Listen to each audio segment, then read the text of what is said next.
आप सुन रहे हैं श्री रामचरितमानस का बालकांड भाग 8। यह रामचरितमानस जैसा है, जिस प्रकार बना है और जिस हेतु से जगत में इसका प्रचार हुआ है, अब वही सब कथा मैं श्री उमा महेश्वर का स्मरण करके कहता हूँ।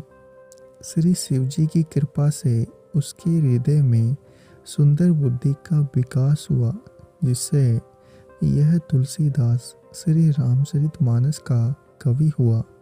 अपनी बुद्धि के अनुसार तो वह इसे मनोहर ही बनाता है, किंतु फिर भी है सज्जनों, सुंदर चित्त से सुनकर इसे आप सुधार लीजिए। सुंदर सात्विकी बुद्धि भूमि है, हृदय ही उसमें गहरा स्थान है। वेद पुराण समुद्र है और साधु संत मेघ है।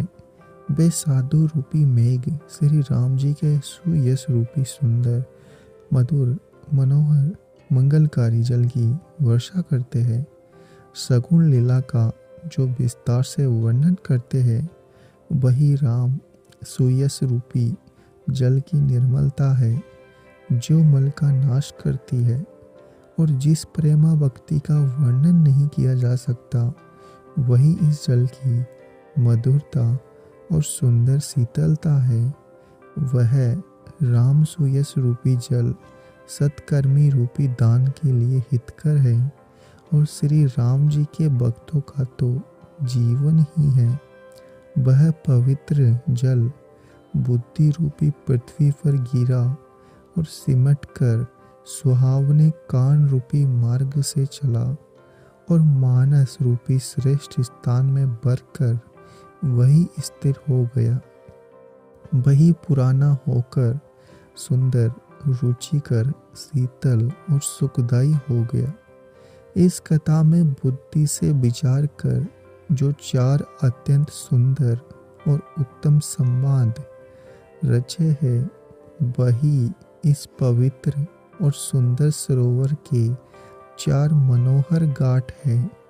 7 कांड ही इस मानस सरोवर की सुंदर 7 सीढ़ियाँ है, जिनको ज्ञान रूपी नेत्रों से देखते ही मन प्रसन्न हो जाता है। श्री रघुनाथ जी की निर्गुण प्राकृतिक गुणों से अतीत और निर्वाद एक रस महिमा का जो वर्णन किया जाएगा, वही इस सुंदर जल की अथाह गहराई है। श्री रामचंद्र जी और सीता जी का यश अमृत के समान जल है। इसमें जो उपमाएं दी गई है, वही तरंगों का मनोहर विलास है। सुंदर चौपाइयाँ ही इसमें गनी फैली हुई पुरहीन कमलिनी है, और कविता की युक्तियाँ सुंदर मणि उत्पन्न करने वाली सुहावनी सीपियाँ हैं। जो सुंदर चंद सोरठे और दोए हैं, वही इसमें बहुरंगे कमलों के समूह सुशोभित है। अनुपम अर्थ, ऊंचे भाव और सुंदर भाषा ही पराग, मकरंद और सुगंध है। सत्कर्मों के पूज्य बोरों की सुंदर पंक्तियां हैं। ज्ञान, वैराग्य, विचार हंस है। कविता की ध्वनि, वक्रोक्ति, गुण और जाति ही अनेकों प्रकार की मनोहर मछलियां हैं। अर्थ, धर्म, काम, मोक्ष, ये चारों ज्ञान विज्ञान का विचार के कहना, काव्य के 9 रस, जप, तप, योग और वैराग्य के प्रसंग, ये सब इस सरोवर के सुंदर जलचर जीव है। सुकृति जनों के, साधुओं के और श्री राम नाम के गुणों का गान ही विचित्र जल पक्षियों के समान है। संतों की सभा ही इस सरोवर के चारों ओर की अमराई और श्रद्धा वसंत ऋतु के समान कही गई है। नाना प्रकार से भक्ति का निरूपण और क्षमा, दया तथा दम लताओं के मंडप है।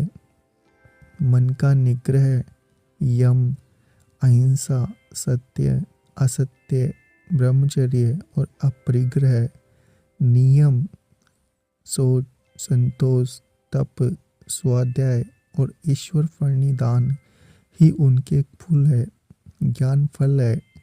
और श्री हरि के चरणों में प्रेम ही इस ज्ञान रूपी फल का रस है, ऐसा वेदों ने कहा है। इस रामचरितमानस में और भी जो अनेक प्रसंगों की कथाएं हैं, वे ही इसमें तोते, कोयल आदि रंग बिरंगे पक्षी हैं। कथा में जो रोमांच होता है वही वाटिका, बाग और वन है। जो सुख होता है वही सुंदर पक्षियों का विहार है। निर्मल मन ही माली है, जो प्रेम रूपी जल से सुंदर नेत्रों द्वारा उनको सींचता है।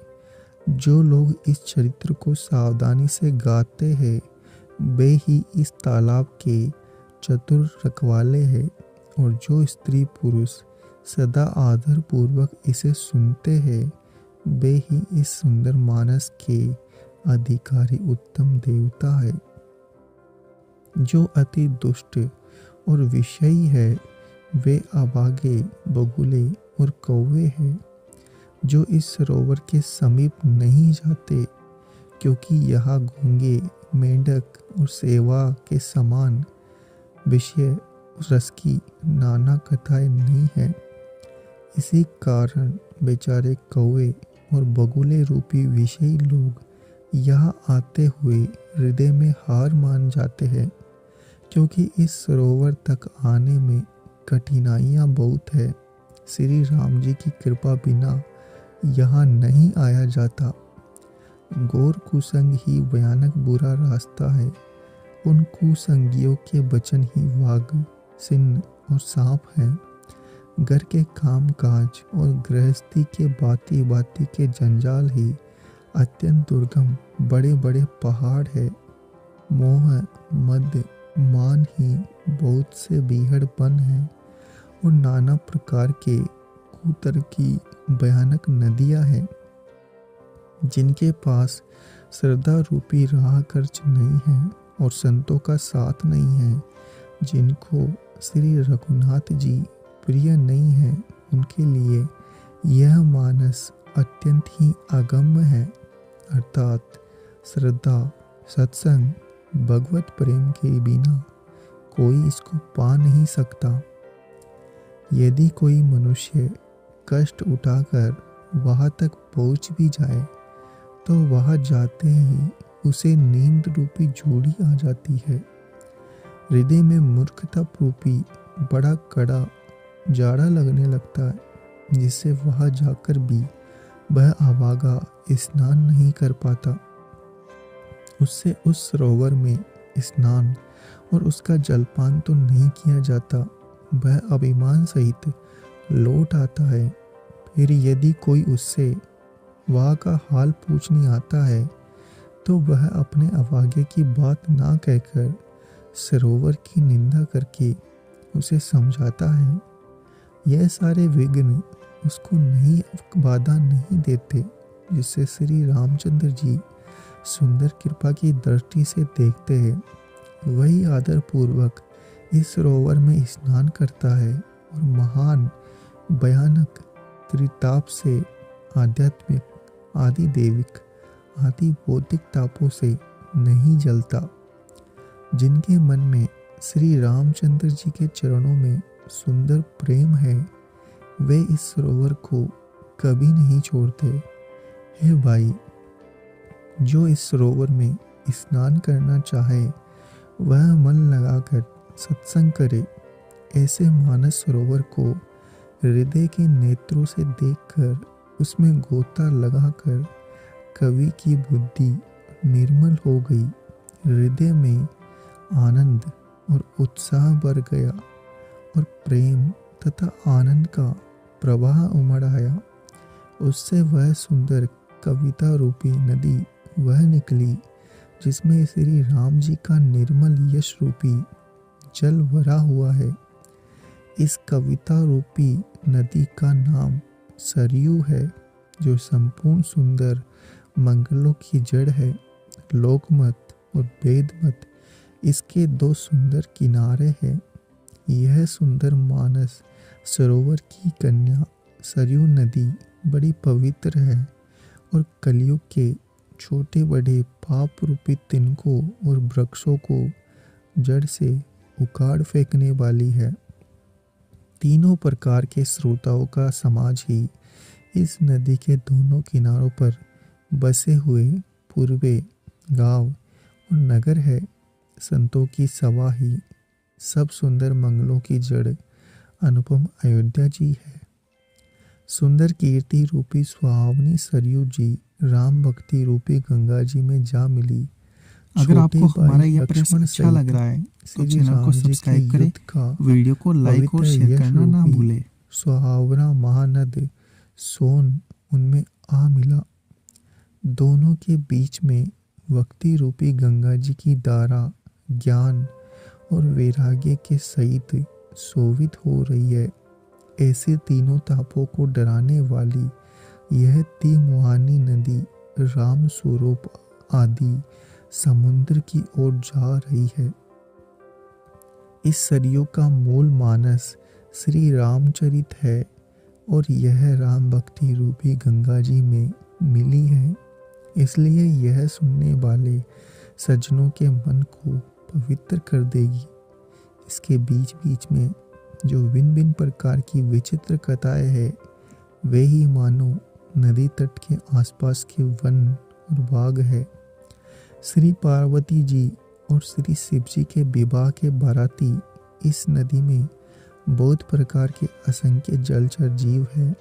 श्री रघुनाथ जी के जन्म की आनंद बधाइयाँ ही इस नदी के बबर और तरंगों को मनोरता है।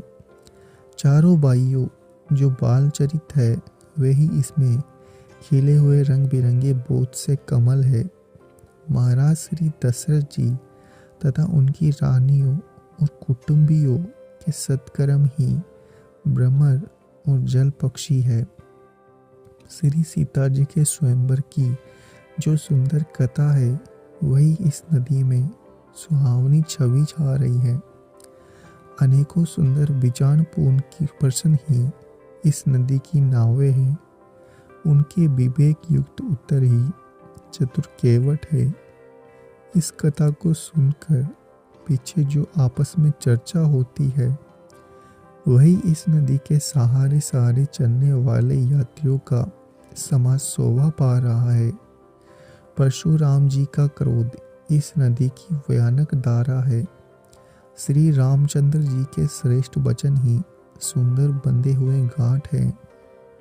भाइयों सहित श्री रामचंद्र जी के विवाह का उत्साह ही इस कथा नदी की कल्याणकारिणी बाढ़ है, जो सभी को सुख देने वाली है।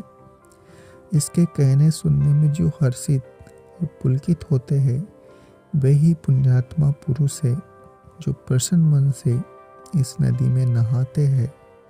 श्री रामचंद्र जी के रास तिलक के लिए जो मंगल साज सजाया गया, वही मानो पर्व के समय इस नदी पर यात्रियों के समूह इकट्ठे हुए हैं। कैकेयी की कुबुद्धि ही इस नदी में काई है, जिसके फलस्वरूप बड़ी भारी विपत्ति आ पड़ी। संपूर्ण अनगिनत उत्पातों को शांत करने वाला भरत जी का चरित्र नदी तट पर किए जाने वाला जप यज्ञ है। कलयुग के पापों और दुष्टों के अवगुणों के जो दर्शन वर्णन है, वे ही इस नदी के जल का कीचड़ और बगुले कौवे हैं। यह कीर्ति रूपिणी नदी 6 ऋतुओं में सुंदर है। सभी समय यह परम सुहावनी और अत्यंत पवित्र है। इसमें शिव पार्वती का विवाह हेमंत ऋतु है। श्री रामचंद्र जी के जन्म का उत्सव सुखदायी शिशिर ऋतु है। श्री रामचंद्र जी के विवाह समाज का वर्णन ही आनंद मंगलमय ऋतुराज वसंत है। श्री राम जी का वन गमन दूसह ग्रीष्म ऋतु है और मार्ग की कथा ही कड़ी धूप और लू है। राक्षसों के साथ घोर युद्ध ही वर्षा ऋतु है, जो देवकुल रूपी दान के लिए सुंदर कल्याण करने वाली है। रामचंद्र जी के राज्य काल का जो सुख, विनम्रता और बड़ाई है, वही निर्मल सुख देने वाली सुहावनी शरद ऋतु है। सती शिरोमणि श्री सीता जी के गुणों की जो कथा है, वही इस जल का निर्मल और अनुपम गुण है। श्री भरत जी का स्वभाव इस नदी की सुंदर शीतलता है, जो सदा एक सी रहती है और जिसका वर्णन नहीं किया जा सकता। चारों भाइयों का परस्पर देखना, बोलना, मिलना, एक दूसरे से प्रेम करना, हंसना और सुंदर भाईपन इस जल की मधुरता और सुगंध है। मेरा आर्त भाव, विनय, दीनता इस सुंदर और निर्मल जल का कम हल्कापन नहीं है। यह जल बड़ा ही अनोखा है, जो सुनने से ही गुण करता है और आशा रूपी प्यास को और मन के मेल को दूर कर देता है। यह जल श्री रामचंद्र जी के सुंदर प्रेम को पुष्ट करता है, कलयुग के समस्त पापों और उनसे होने वाली ग्लानि को हर लेता है, संसार के श्रम को सोख लेता है, संतोष को भी संतुष्ट करता है और पाप, ताप, दरिद्रता और दोषों को नष्ट कर देता है। यह जल काम, क्रोध, मद और मोह का नाश करने वाला और निर्मल ज्ञान, वैराग्य का बढ़ाने वाला है। इसमें आदर पूर्वक स्नान करने से, इसे पीने से हृदय में रहने वाले सब पाप ताप मिट जाते हैं। जिन्होंने इस जल से अपने हृदय को नहीं धोया, वे कायर कलिकाल के द्वारा ठगे गए। जैसे प्यासा हिरन सूर्य की किरणों के रेत पर पड़ने से उत्पन्न हुए जल के ब्रह्म को वास्तविक जल समझकर पीने को दौड़ता है और जल ना पाकर दुखी होता है, वैसे ही इस कलयुग से ठगे हुए जीव भी विषयों के पीछे भटक कर दुखी होंगे। अपनी बुद्धि के अनुसार इस सुंदर जल के गुणों को विचार कर उसमें अपने मन को स्नान कराकर श्री भवानी शंकर को स्मरण करके कवि तुलसीदास सुंदर कथा कहता है। मैं अब श्री रघुनाथ जी के चरण कमलों को हृदय में धारण कर उनका प्रसाद पाकर दोनों श्रेष्ठ मुनियों के मिलन का सुंदर संवाद वर्णन करता हूँ।